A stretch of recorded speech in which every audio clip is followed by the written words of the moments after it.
Now, it's my delight to welcome to the studio two ladies, Chloe Woolley and Jo Callister. Good afternoon. Faster And I have to say that, Jo, you came in sporting some fantastic headwear. Kind of an accident. Forgot I was wearing them. I'd lent my Disney ears out to Grania Jochen, who's just been away with Gina's Dance Academy to Disney in Paris. So they've just been returned. And they were straight on the head, and I forgot I was wearing them. I'm not complaining, obviously, with my T-shirt that people can see on the video and things like this. That I'm a big Disney fan, so rose gold, only the best for you. Oh, of course. Thank you. Well, thank you very much. I'm glad to know they were worn in my honour.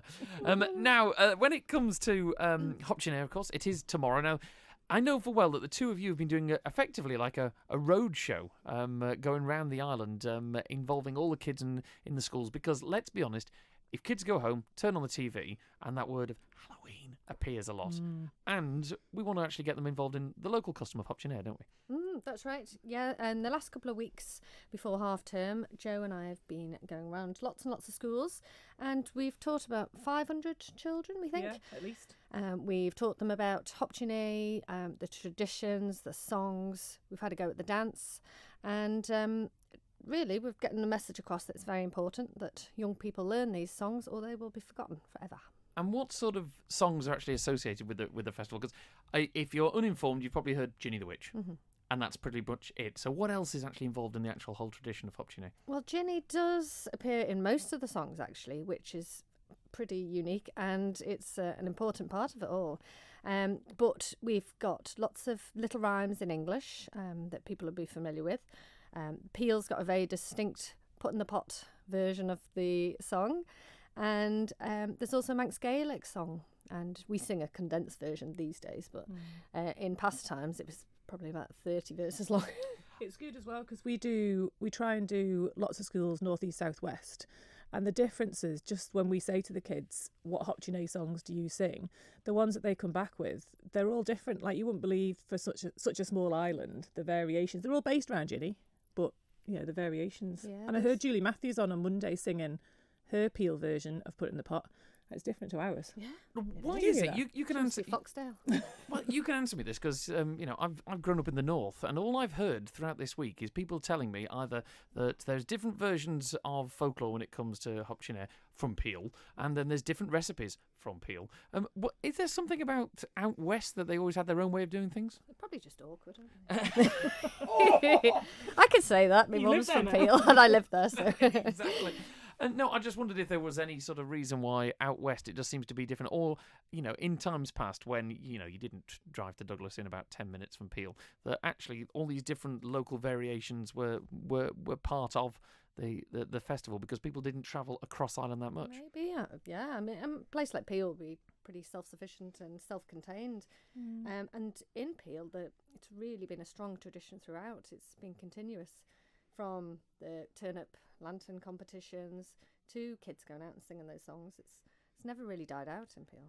So from your point of view then, Jo, tomorrow, what's on the cards? What have people got to look forward to? And what kind of things were the children looking forward to when you spoke to them? Well, for lots of them, it's difficult because they're surrounded by Halloween everywhere. I run a day that I'll talk a bit more about later at Derby that's happening tomorrow.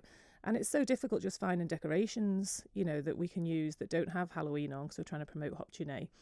So for most of the kids, although saying that, this year we noticed a big difference, didn't we, when we were out in the schools. So we've been doing our roadshow for about, 3-4 years. Yeah. And when we first started, when we'd say to the children, what are you doing this Hop Tu Naa? They'd be saying, we're going out Halloween and we're doing trick or treat. But this time, for most part, they're talking about taking their turnips, aren't they? And singing the Hop Tu Naa songs. Yeah, they do. They already know them. It was interesting that my eldest came home from primary school the other day and started singing, once again, a Ginny the Witch song, but a variation I'd never heard of. And do you want to sing it for us? No, not on there. There is also a version that he sings that I'm pretty darn sure that his granddad's taught him that, I don't want him singing at school. No. I think I know that one. yeah, it's that one. So, Jo, you mentioned there, of course, things that are upcoming as well as just the general Hop Tu Naa celebrations. What else are you involved in? Yeah, so I help out up at Derby Transport Museum. So not the Isle of Man Motor Museum, that's just across the road. We're the little small bus museum. And last year it started, actually. It was Year of Our Island last year, so we got some funding. And our museum's all run by volunteers. So it's just donations to come in. Everybody volunteers and helps out. And when I first started doing educational stuff for them through Professor Carey, I couldn't believe that they did so much just by being volunteers. Like, I honestly couldn't believe it. So I got some funding from Culture Vannon and from Euro Ireland last year and ran the first one. So they do turnip carving, face painting. It's £5 for children to come in. Adults are free. Lots of refreshments. There's magic. Chloe came down last year and did some dancing. Taught them the Manx dance, the Hop Tu Naa dance. And it was really, really popular. So this year, I approached Culture Vannon for funding. So I've got some funding off Culture Vannon, and we're basically doing the same thing again. So it's £5 for children, 10 till 4 tomorrow. You don't need to book or anything. Just turn up in your fancy dress, bring a turnip, and get your turnip carved. And it's just another way of spreading the news, really, about Hop Tu Naa.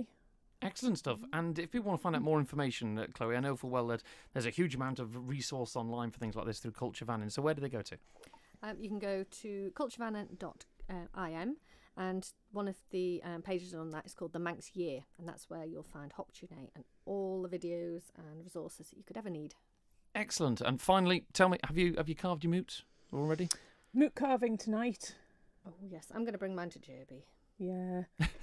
Lastminute.com. They're probably all sold out now. The look on your faces is because, I suppose. I'm You've sure got to set aside a few hours, haven't you? We did ours like 3 weeks ago. We've all gone rotten.